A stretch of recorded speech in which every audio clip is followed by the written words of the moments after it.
Head coach Mary Jo Truesdale breaking out the marbles for a win. She always has her team ready this time of year. Marbles. Got the marbles. All right, this week's guest really needs no introduction, but we're going to give it our best shot here. She is a legend in the softball community here in the SAC-JOAQUIN section and beyond. The longtime head coach of Sheldon softball, who, when you think of softball in this section, you can't help but think of what Sheldon has done. 9 section titles, all under my next guest. I'm honored, and I have a privilege of being joined by Mary Jo Truesdale. Coach, thank you so much for hanging out with us this week.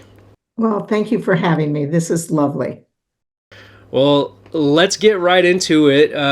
You posted something on Facebook this last week saying that you're heading off into the sunset. You know, you're retiring from coaching, which I think I may speak for quite a few people when we say we have some mixed emotions about that. You know, obviously it's very well deserved, and we're very happy for you to be able to retire and get to enjoy that life now. And we're also sad that we're not going to be able to see you in the dugout when we cover Sheldon games anymore. So congratulations on that. And, you know, was this something that you had planned? Was it something in the works, or something that was kind of like, you know, when the time is right, you'll know?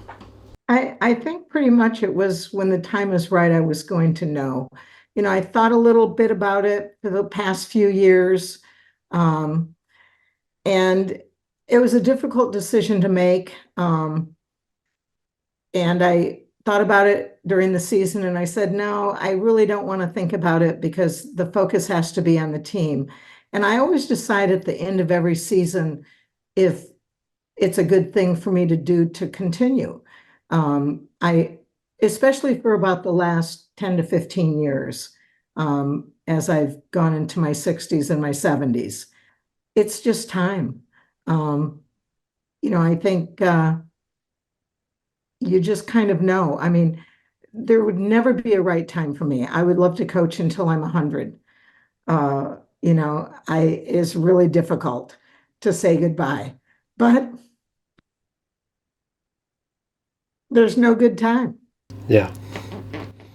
When you know, I guess. What do you plan to do in retirement? What's in store for the next chapter? Well, I'll be back for Alumni Day. I do know that, and I'll be back for playoffs. I plan to visit my family more. They live in Michigan, all of my sisters. I go back there 3 times a year, and so I'll probably make a few more trips. I'll play a little bit more golf. I work out at my club, so I'll do a little bit more of that. I'll get to the beach more often. I love Carlsbad. That's one of my favorite places to go. So I'll do that. Have more lunches with friends and former coaches and, you know, former teachers, and, you know, just relax a little bit. And, you know, I'll be available. I mean, I'm only a phone call or a text away, as I told the players. And, you know, depending upon who takes over the program, you know, I'm available. What made you fall in love with the game of softball, and beyond that, like, what inspired you to become a coach? Well, when I was young, in elementary school, we had a PE teacher named Mrs. Otten, and she was a single mom raising 2 daughters. She put together the original travel ball softball team for us in the summer, and would drive us around in my dad's station wagon around southeastern Michigan when we were about middle school and high school age. And we would play against other towns that had teams like ours. And that was pretty much before travel ball started. There were no travel ball teams where we were.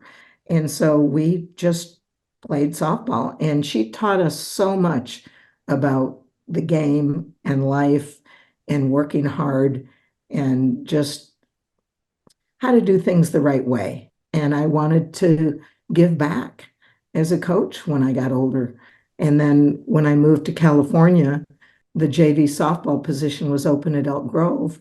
I had already been a varsity head coach in Michigan, and realized how hard that was to build a program.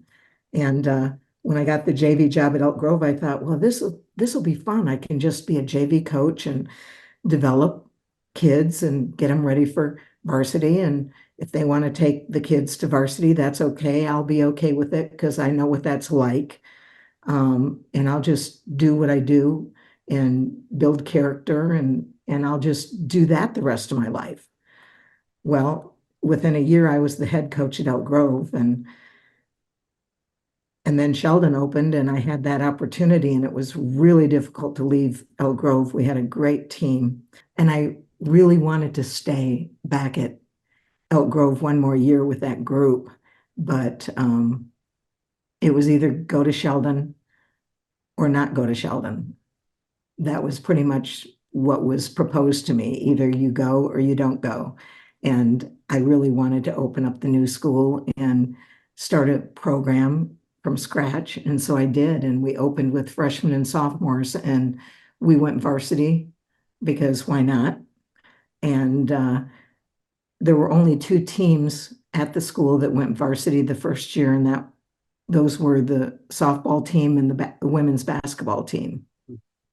So, and that was all she wrote. We just kind of, by 2002, we won our first section championship, and it was just exciting. What's something that you have had to adapt through your coaching style throughout the years, and what is one thing that you have consistently preached from day one? Well, from day one, you've got to take care of the little things, whether it's tying your shoe, whether it's packing your bag the night before, whether it's, taking care of your homework, that might not seem like a little thing, but it is. You've got to take care of all of the little things or the big things like league championships, winning the important games. Not that everybody says every game is the same, but we all know it's not true. I mean, there is a lot of stress in certain games more than other games.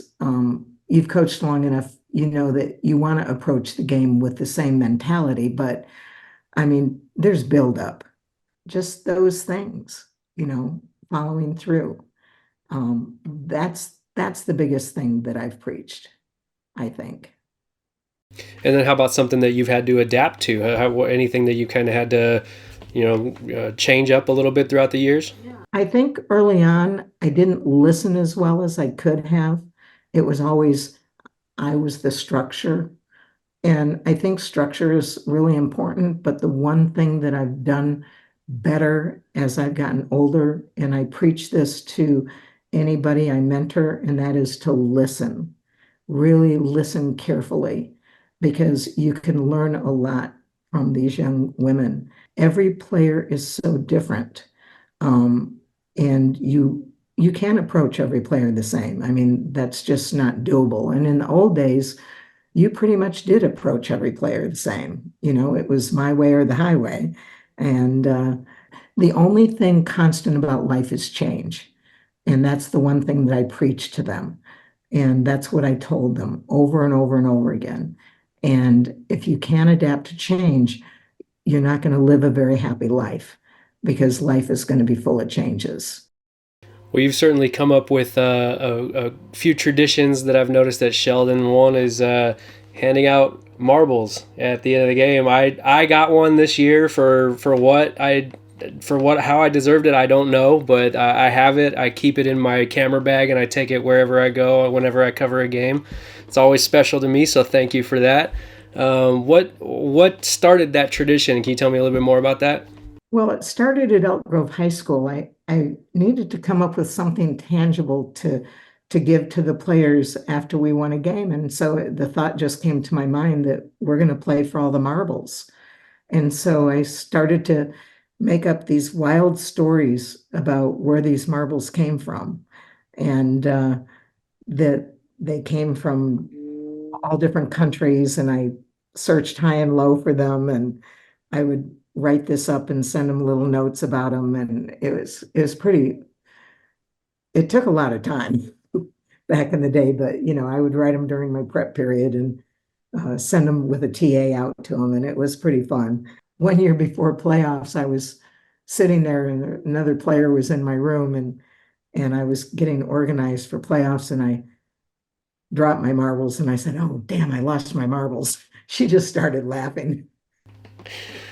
I hate when I lose my marbles. It happens more often than you think. I know. I said, "It's not the first time." Well, like I said, I'm keeping mine forever. It's in my camera bag. That's where it stays. And I love the attention to detail that you put in there. It's just like you said. That's one of the things that you've preached from day one is pay attention to the little things, and that attention that you gave them, just putting these little stories and notes with each of their marbles and everything. That's, I don't think it gets any more detailed than that. That just is it's a reflection of how you carry your coaching style for sure. Thank you. Well, if there were one piece of advice that you could give to a young coach who is trying to build a long-lasting program, what would that be? Don't quit. When the going gets hard, don't quit. Be patient. Use the people around you. Get some rest. Okay. Talk to people. Talk to other coaches. Don't isolate from the parents that you can get support from. Okay. That's important because they need to be your supporters. Taking care of yourself is really important because when you do that, you're going to last a lot longer. There's too many coaches that are leaving the profession for a lot of reasons. I see it on social media. It's really sad. And I understand the difficulty that's out there, but just don't quit. It's if you can endure the hard times, and don't get me wrong. I mean, I've had some hard times. I mean, I've had issues that have come up and I've had to go through them, and with kids and parents and whatever, you know. Uh, but you just have to work through those times because the good times outweigh the bad times. They really do. And ultimately, it's all about the game.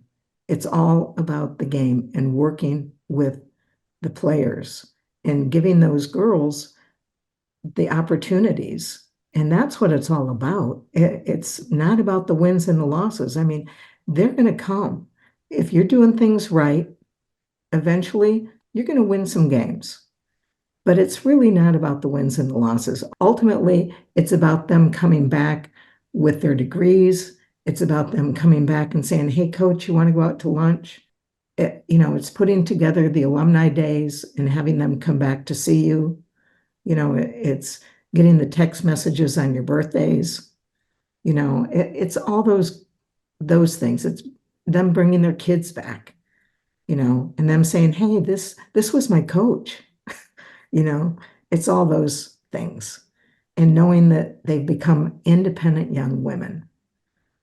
Well, that is certainly great advice, and I think if there's anyone that you should take advice from when it comes to softball or just generally being a kind human being, you're looking at her right here, Mary Jo Truesdale. I feel like we could chat for hours about your coaching philosophies, your experiences, and just your life in general, but we only have so much time on this thing.